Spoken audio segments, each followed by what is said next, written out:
Hey guys, welcome back to the channel.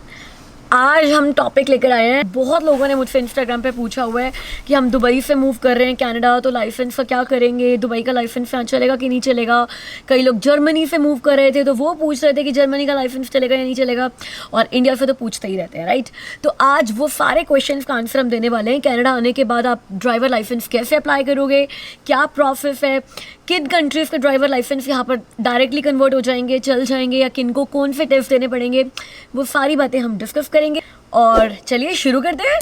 उससे पहले video को लाइक कर दीजिए, चैनल को सब्सक्राइब कर लीजिए।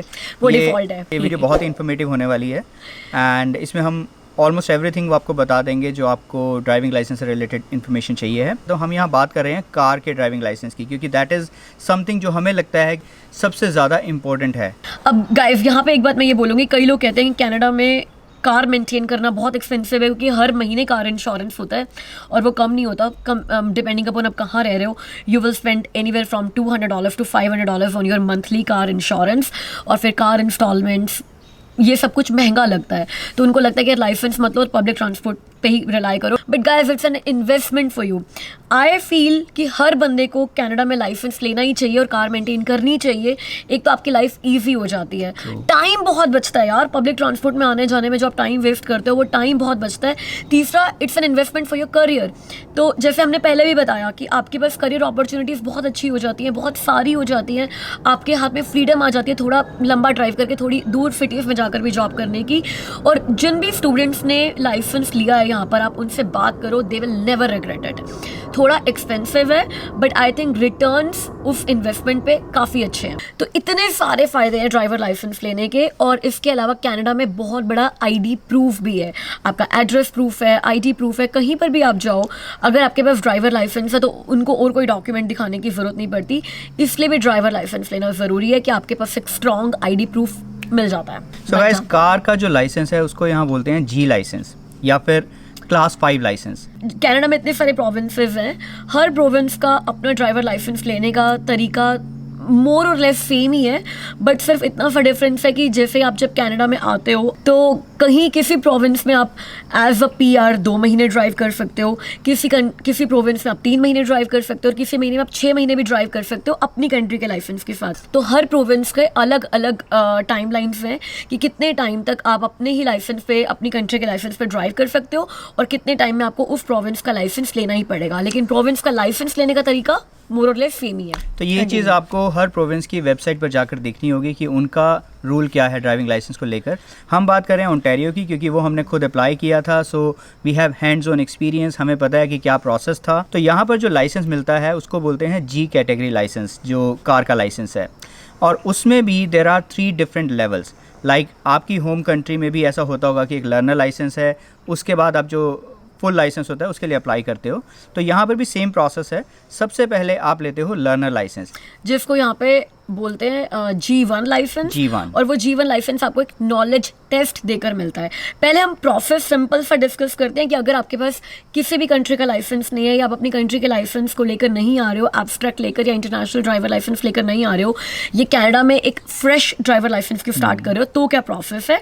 उसके बाद हम ट्रांसफ़र और ये सारी बातें करेंगे। ग्रेट। सो स्टार्ट करते हैं G1 लाइसेंस। आप यहाँ पर आते हैं, आपके पास कोई ड्राइविंग एक्सपीरियंस नहीं है, तो सबसे पहले वो चेक करेंगे कि एटलीस्ट जो ड्राइविंग रूल्स हैं उससे रिलेटेड आपकी नॉलेज कितनी है।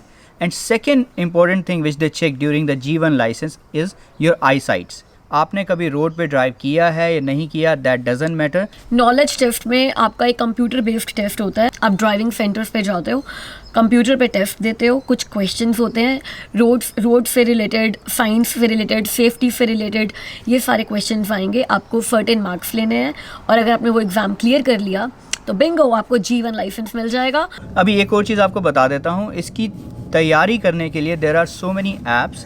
आप अगर नॉलेज टेस्ट की तैयारी करने के लिए there are so many apps. Like let's say आप ओंटारियो में हो तो ओंटारियो ड्राइविंग टेस्ट, आप सर्च करोगे, बहुत सारी ऐप्स आ जाएंगी, उन पर स्टडी करो, एग्ज़ाम दे लो।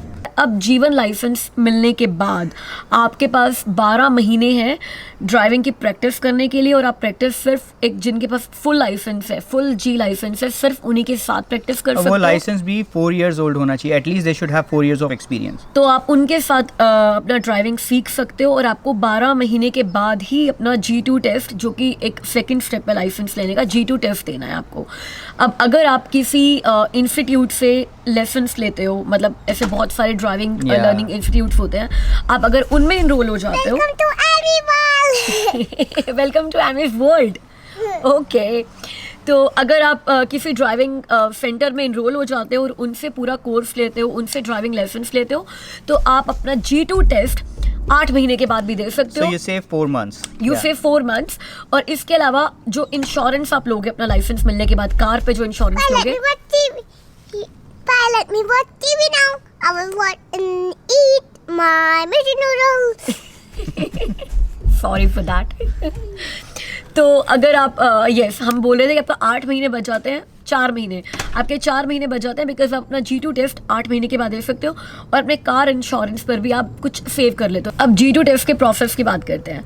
जब आप G2 टेस्ट देने जाते हो ड्राइविंग सेंटर पे, तो आपको अपनी कार लेकर जानी होती है। अगर आपने किसी इंस्ट्रक्टर से लेसन्स लिए हैं, तो वो आपकी हेल्प करते हैं आपको कार देने के लिए, तो वो अपनी कार में आपको टेस्ट देने के लिए वो करते हैं, बिकॉज कार आपकी होती है। ड्राइविंग इंस्टीट्यूट की दुबई में ये फ़र्क है, अगर दुबई में आप टेस्ट देने जाते हो तो इंस्टीट्यूट की ही कार होती है, आप उसी पर टेस्ट देते हो, और 3-4 लोग इकट्ठे बैठे होते हैं और सभी टेस्ट देते हैं। यहाँ पर 1-on-1 ही टेस्ट चलता है, सिर्फ कार में आप होंगे और जो आपके इंस्ट्रक्टर जो आपका एग्जामिनर है वो आपके साथ होगा सिर्फ, और कार आपने अरेंज करनी है, अपनी कार लेकर जानी है। तो यहाँ पे कार रेंट पे भी मिलती है टेस्ट के लिए। तो अगर आपको बेसिक ड्राइविंग आती है, आपको हाईवेज पे नहीं लेकर जाते हैं वो, क्योंकि हाईवेज का टेस्ट आपके जी में होता है। मैंने सिर्फ G2 क्लियर किया, तो हाईवे के बारे में और जी के बारे में अमित बताएंगे। तो यहाँ मैंने सेकंड टाइम में अपना टेस्ट क्लियर किया था, मेरे पास दुबई का लाइसेंस था। फिर हम ना यहाँ पे डाइवर्ट हो जाएंगे, वो हम आपको बाद में बताएंगे, पहले हम इसकी बात करते हैं। तो यस, आपको पार्किंग अच्छे से आने चाहिए, आपको सारे सेफ्टी रूल्स पता होने चाहिए, रोड साइंस पता होने चाहिए, और आपको ड्राइविंग मतलब सेफ ड्राइविंग अगर आप कर सकते हो, चाहे आप हाईवे पे नहीं चला सकते, बहुत स्पीड पे नहीं चला सकते, you will be able to clear G2। अब G2 टेस्ट अगर आपका क्लियर हो जाता है, तो आप इंडिपेंडेंटली कार ड्राइव कर सकते हो कनाडा में। आप हाईवे पर भी चला सकते हो, इवन इफ आपने अपने टेस्ट में हाईवे पर ड्राइव नहीं किया था। जैसे कि मेरे पास G2 है, लेकिन मैं जब अपने ऑफिस जाती हूँ तो मैं हाईवे 400 ही लेती हूँ रोज़। मेरे पास जी लाइसेंस नहीं है, but I drive on highway. तो आप भी हाईवे पर ड्राइव कर सकते हो। इट्स जस्ट दैट कि आपका अल्कोहल लेवल हमेशा 0 होना चाहिए। आप बिल्कुल भी अल्कोहल के इन्फ्लुएंस में ड्राइव नहीं कर सकते, और आपके कार में अगर पैसेंजर्स बैठे हुए हैं तो उन्होंने हमेशा कार सीट बेल्ट लगा के रखनी है। तो ये G2 टेस्ट की कुछ लिमिटेशंस होती हैं, जो कि मैं कहूँगी कि कोई लिमिटेशन नहीं है, सेफ्टी रूल्स ही हैं। और G2 टेस्ट लिए हुए जब आपको 1 साल हो जाता है, तब आप फुल लाइसेंस जी के लिए एप्लीकेबल हो। अदरवाइज आपका जो G2 लाइसेंस है वो 5 साल के लिए वैलिड होता है। विद इन 5 years आपको फुल लाइसेंस जी लेना ही लेना होता है। It reminds me, I am also eligible to go for G license, तो बुक कराना पड़ेगा टेस्ट जल्दी।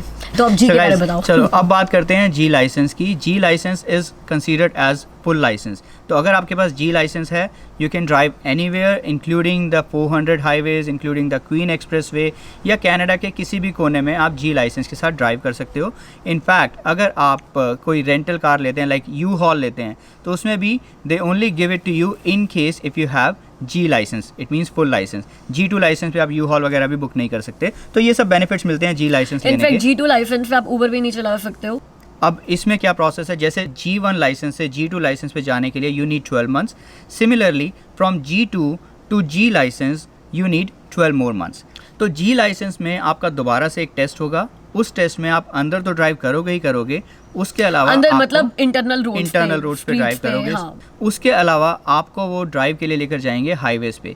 दे वांट टू सी कि आप हाईवे पे जाने के बाद स्पीड कैसे मेंटेन करते हो, आपको मर्ज करना होता है हाईवे में, तो आप किस तरीके से मर्ज करते हो, कितना सेफ्टी के साथ मर्ज करते हो, एग्जिट लेना होता है तो कैसे लोगे। तो वो सब चीज़ें आपकी एडिशन हो जाती हैं और वो सब चीज़ें चेक करते हैं। बट हाँ, मेक श्योर जो G2 लाइसेंस के टाइम उन्होंने चेक किया था वो सब भी दोबारा चेक होगा, जस्ट टू चेक कि आप वो चीज़ें रूल्स वगैरह फॉलो करते हो या नहीं करते। तभी मैं जी लाइसेंस नहीं दे रही हूँ, क्योंकि मुझे पार्किंग करनी नहीं आती है। राइट, यस, दैट इज तो फिर से पार्किंग चेक कराएंगे। Exactly, that is another thing. G full license में they will ask you to do parallel parking. बहुत सारे लोग उसमें फेल हो जाते हैं। तो पैरेलल पार्किंग की आपको प्रैक्टिस करनी बहुत ज़रूरी है before you go for G licence. सारे दुबई वाले एक्सपर्ट है, सबको आती है। Yes. अब ये तो बात कर ली हमने सारे लाइसेंसेस की। अब बात करते हैं कि जिनको सालों का एक्सपीरियंस है, अपनी कंट्री में सालों से ड्राइव कर रहे हैं, क्या उनको भी G1 से स्टार्ट करना होगा? क्योंकि अभी तो हमने कनाडा का स्टार्टिंग का प्रोसेस किया था ना। नहीं, कुछ कंट्रीज हैं जिनके लाइसेंस यहाँ पे फुल्ली कन्वर्टेबल है। आप आओ, अपना उस कंट्री का लाइसेंस सरेंडर करो और आपको इस यहाँ का कनाडा का लाइसेंस मिल जाएगा। जैसे Australia, USA, Germany, New Zealand, Austria, Switzerland, Japan, South Korea, so इन सब के जो लाइसेंस हैं northern Ireland. Yes, and there are so many other countries as well. तो आप जब यहाँ उनकी वेबसाइट पे जाओगे कनाडा ड्राइविंग की, तो आपको सारी वो कंट्रीज़ की लिस्ट मिल जाएगी। तो अगर आप उन कंट्रीज़ से बिलोंग करते हैं, उन कंट्रीज़ का ड्राइविंग एक्सपीरियंस लेकर यहाँ पर आ रहे हैं, तो आपका लाइसेंस कन्वर्ट हो जाएगा। बट अगर आप उन कंट्रीज़ का ड्राइविंग एक्सपीरियंस या उस कंट्री से नहीं आ रहे हैं, किसी और कंट्री से आ रहे हैं, इनफैक्ट फ्रॉम दुबई, वहाँ पर लेफ्ट हैंड ड्राइविंग थी, हमने लेफ्ट हैंड ड्राइविंग करी है, बट उनका यहाँ की गवर्नमेंट के साथ कोई एग्रीमेंट नहीं है, जिसकी वजह से हमें यहाँ पर टेस्ट देना पड़ा। अब जिनका फुल्ली कन्वर्टेबल लाइसेंस है ना, वो ऐसा नहीं है कि आप ऑस्ट्रेलिया का लाइसेंस लेकर आओगे, 1 साल ही वहाँ पे ड्राइव किया और यहाँ आपको जी मिल जाएगा। अगर आपने ऑस्ट्रेलिया में 1 साल ड्राइव किया तो यहाँ पर 1 साल की ड्राइविंग पे G2 मिलता है, तो आपको G2 मिलेगा। अगर आपने ऑस्ट्रेलिया में या फिर ब्रिटेन में या फिर USA में 2 साल या उससे ज़्यादा ड्राइव किया है, तब आपको यहाँ पर जी लाइसेंस मिलेगा। तो ये तो था फुल्ली कन्वर्टेबल वाली बात। अब अगर आप इंडिया से ड्राइव करके आ रहे हो, इंडिया का लाइसेंस लेकर आ रहे हो, पाकिस्तान का लेकर आ रहे हो, UAE का लेकर आ रहे हो, मिडिल ईस्टर्न कंट्रीज़ का लेकर आ रहे हो, तो आपको यहाँ पर टेस्ट देने ही पड़ेंगे। जैसे कि मेरा दुबई में 8 महीने पुराना लाइसेंस था, तो अब आपको G2 भी मिलता है। G2 के लिए आप एलिजिबल होते हो 1 साल के एक्सपीरियंस के बाद। तो उन्होंने मुझे नॉलेज टेस्ट देने दिया, मुझे नॉलेज टेस्ट भी देना पड़ा। या ये सारी कंट्रीज जो कि फुल्ली कन्वर्टेबल नहीं है लाइसेंसेस, आपको नॉलेज टेस्ट भी देना पड़ेगा सबको। तो मुझे G1 लाइसेंस मिल गया, एटलीस्ट मेरा ID प्रूफ बन गया था। लेकिन उन्होंने मुझे 4 महीने की वेटिंग पर डाला G2 टेस्ट देने के लिए, और 4 महीने की वेटिंग के बाद भी मैं एलिजिबल थी सिर्फ G2 टेस्ट देने के लिए, बिकॉज मेरा दुबई का लाइसेंस 1 साल पुराना भी नहीं था। फिर 4 महीने के बाद मैंने G2 दिया और मेरे को G2 मिल गया। और अब क्योंकि मेरे को कनाडा में ड्राइव करते हुए 2-2.5 साल हो गए हैं, तो अब मैं G के लिए एलिजिबल हूँ। बट अमित, क्योंकि उनका दुबई का लाइसेंस 4-5 साल पुराना था, तो he was eligible to go straight for G after clearing the knowledge test exam. यहाँ पे मैं एक बात और बोलूँगी, मान लो आप दुबई से आ रहे हो और आपका दुबई का लाइसेंस 1 साल पुराना नहीं है, लेकिन आपका इंडिया का लाइसेंस है जहाँ पे आपने काफ़ी टाइम तक ड्राइव किया, तो आपको इंडिया के लाइसेंस का भी एब्स्ट्रैक्ट लेकर आना है, तो इंडिया का एक्सपीरियंस से आपका काउंट हो जाएगा। मैं इंडिया से अपना एब्स्ट्रैक्ट नहीं लेकर आई थी। अगर मैं लेकर आती तो मुझे 4 महीने की वेटिंग नहीं करनी होती और मैं भी सीधा G2 टेस्ट दे देती।